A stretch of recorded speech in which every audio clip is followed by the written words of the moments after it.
So guys, I want to do another Black Fatigue video, and I want to talk about entitled homeless people. And I think that this is a very, very important one to talk about some stereotypes and talks about um, just really about, different experiences around when it comes to Black Fatigue, really. Because there's also just looking down at homeless people. There's also just, like looking down at homeless people. There's also like holding homeless people accountable and other things like that. Like I remember a couple of stories that I remember that when I went to Philadelphia, I won like money on lottery tickets. So I went to a 7-Eleven, and there was this homeless woman on the counter holding up like a bucket of coins, really, and she was expecting people to walk up and give part of their change to her, really. And I didn't do that, and I said, I'm not your caretaker. And she said, like, you smile a lot, you're a fucking retard. And what happened was that somebody walked up to her and said, you're a fucking nigger, and walked away. And then somebody walked up to that guy who said that, and was like, why'd you call her that? And then this guy almost got into a fight, but then he was able to walk away without getting hit. But I think the best way to do is stop it there. Really, that there's kind of like an issue in the Black community of Black people calling Black people niggers. And it kind of stems from two things that, some people think that Malcolm X believed in calling Black people niggers, or some people believe that calling a Black person who acts indignant a nigger is acceptable. Like you may say, okay, well, R. Kelly's a nigger, P. Diddy's a nigger, every Black person in jail is a nigger because they're making the Black race look bad. Or every time you meet a Black thug, they're a nigger because they're acting indignant. But it always is that thing too, like Charlie Kirk passed away. How many people are calling him a cracker for all the things he said? How many white people are calling school shooters crackers and whatever? So that's not necessarily what Malcolm X was about. Malcolm X was about Black empowerment. He was about being dignant and not indignant. You probably should say, here you are, begging for change, really. You're not bettering yourself. Malcolm X would be ashamed of you. There's always ways to, like find a job. There's always ways to turn your life around. That's the answer. But if somebody's rude and indignant, you'd be like, you need to figure out your life. And I've had my life figured out. That's what you need to say. You don't call somebody a nigger for that. But that's the first thing to talk about. That I think that whole entire putting Black people calling Black people N words is just a really, really stupid argument, because honestly, as I said, it doesn't happen in any other community except ours. The next thing I want to talk about is entitlement, and that is kind of like a very controversial issue because that's an American problem. When homeless people walk up to you, or when homeless people tell you their sob story, when homeless people are trying to be friendly, when homeless people start to argue with you and try to be nasty to you, that's not just homeless Black people. That's just American culture, really. Like, look how many times you see videos of white kids acting like spoiled brats. Look at how many times you look at videos of online of, like there's this video of this Black girl at her party, and she just at her at like maybe like a Thanksgiving, she just yanks the food off the table. It's in all communities, really. So just to say that, oh, well, that's a Black issue is not, is just inaccurate, really. It's all races have it, but that's not really just American culture. American culture is a culture of entitlement. So that's another issue.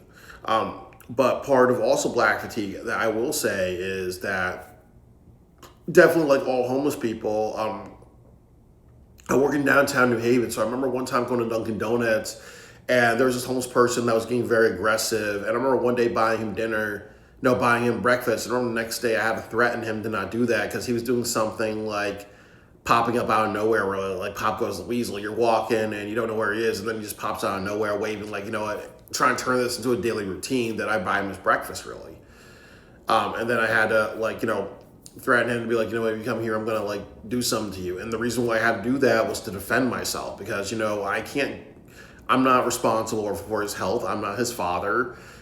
This guy's older than me, really. And what's gonna happen is next time, I'm gonna buy him shoes. Next time I'm gonna like give him like $20 bills. Next time I don't have the human right to walk to a Dunkin' Donuts without homeless people heckling me. That's what we do. We stand up for ourselves. But I didn't call him a nigger or whatever, really, because I know that, again, as I said before, when I saw that in Philadelphia, that's not the way to treat people. I know, and I shouldn't be saying this, but I know, we work. I work at a hospital, so I know that sometimes hospitals will do something to homeless people. Like, they'll be like, "Oh, well, you're walking a little funny, or you look a little awkward."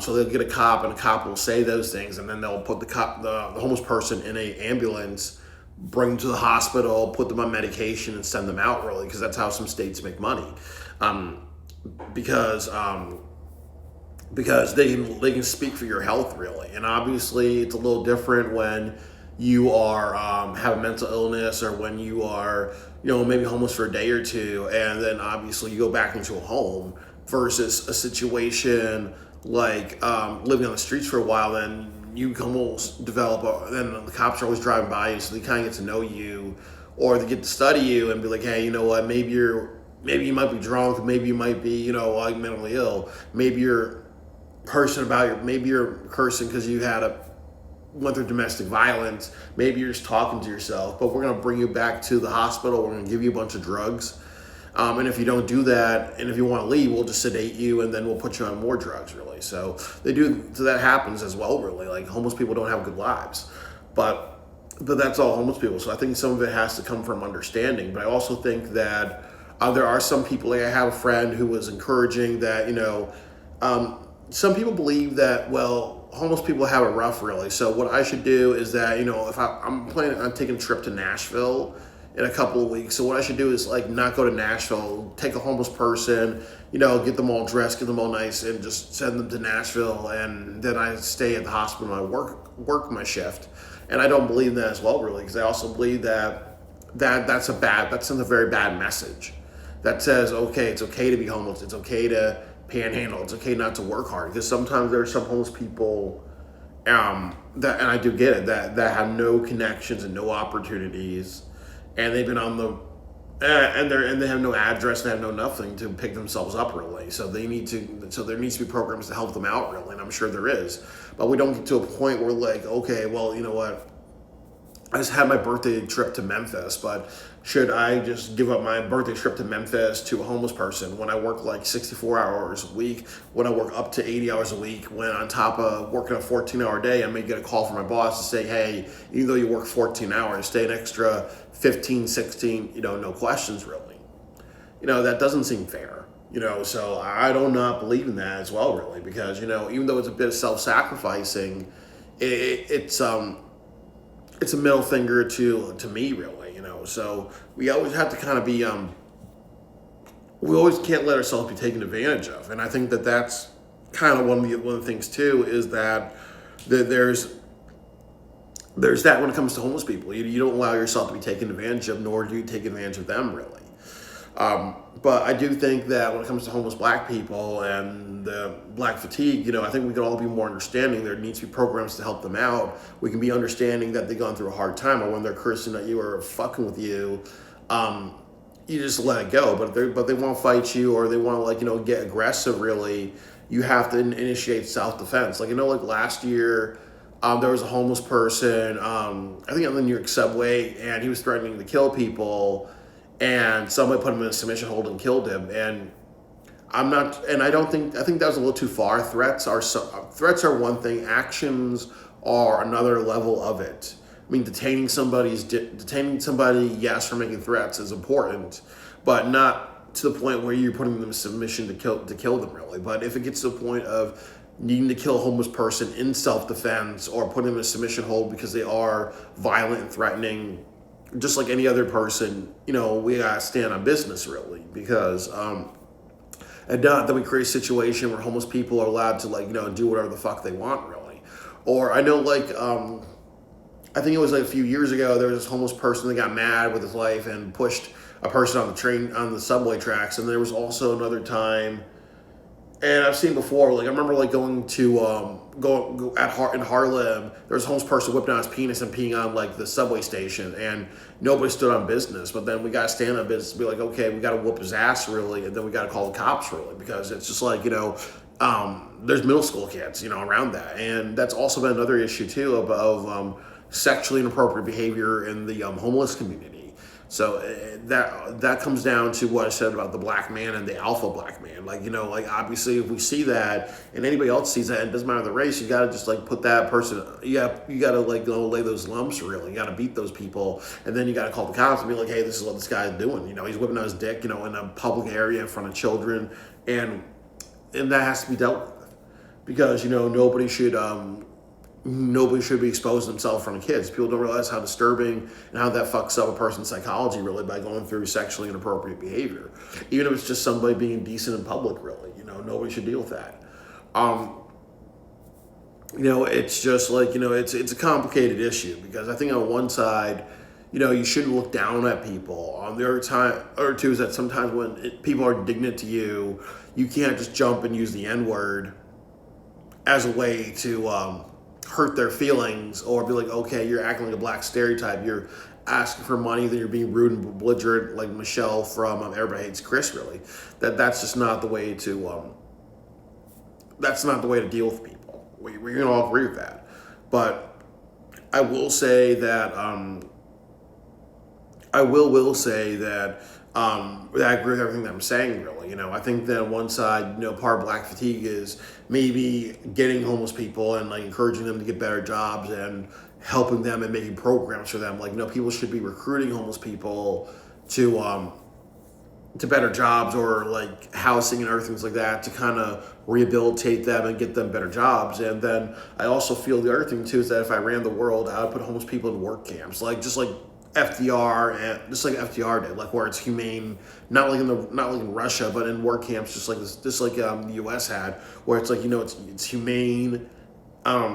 You work a good amount of hours and you get paid and you're doing well, and then you get rehabilitated. You have better opportunities, like a second chance like training program, and that be that really, But I think that's important. And then the other thing is people taking advantage of homeless people.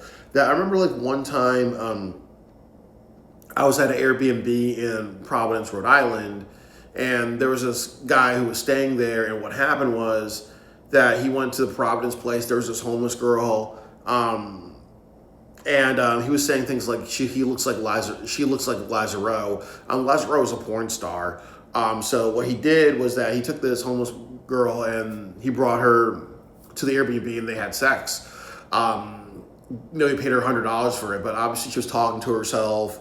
It was one of those things too, like when she was taking a shower, he couldn't just, stop, but just be like, hey, can I jump in with you? And then she was like, no. And then he was like, you know what, can I have a BJ to hold me over? And then they went into the bedroom, they had sex. And this girl was like probably white or Latina or something like that, really. But she had like that, that tan that white girls get. But it was kind of horrible that happened. I did report that because to the Airbnb owner and saying, hey, he's talking, he's bragging, and doing all that stuff, really, But it was just really messed up, really. But that does happen to a lot of homeless people as well. Either they will do prostitution because that's how they make money. There will be people that will target. There will be predators that target them to say, hey, you know what?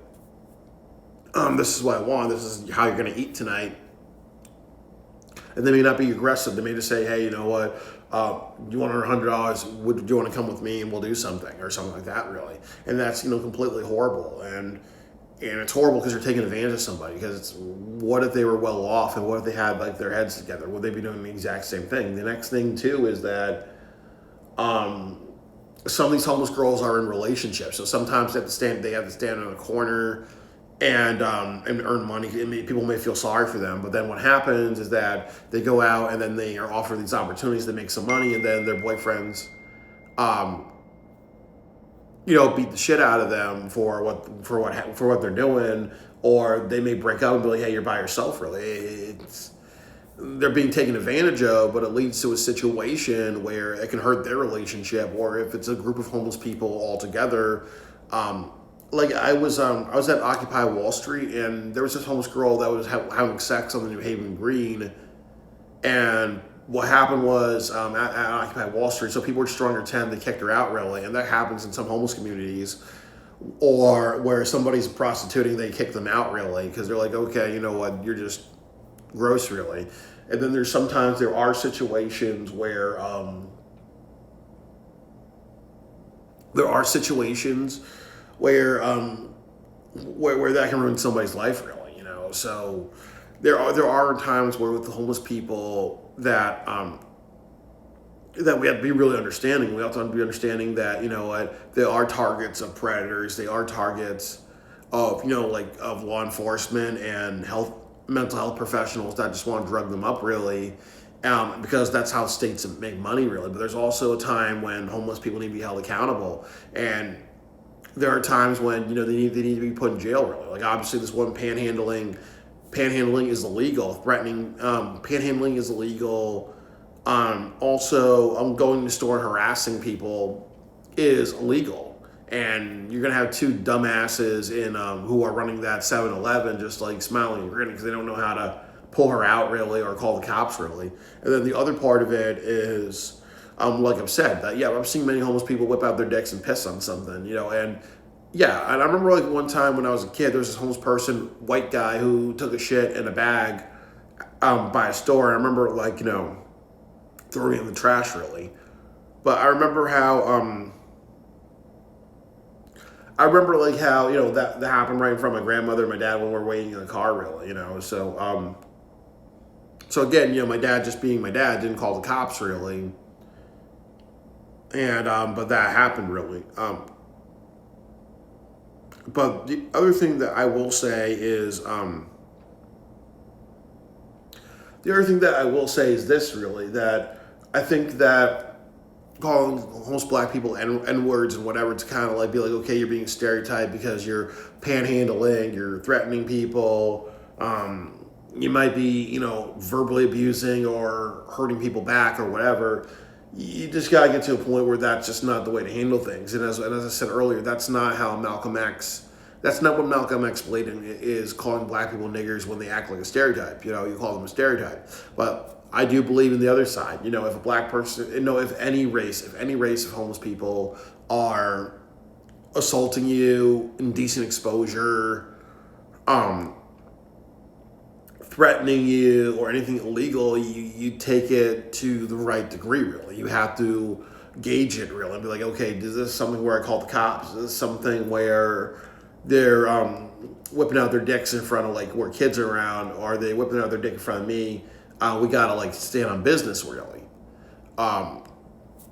Is it something where, you know, they're hoeing themselves, and we gotta call the cops and be like, hey, you know what? I see them walk off with this guy really, and this guy is really predator type, you know. So we have to kind of just, you know, we have to really gauge things. But one way you don't gauge things is just calling a person a nigger just because they have some bad luck, really, you know. So we have to be a little bit more mindful of that. So I think part of this Black Fatigue video is it's just knowing how we gauge people who are homeless, and also be understanding they don't have easy lives.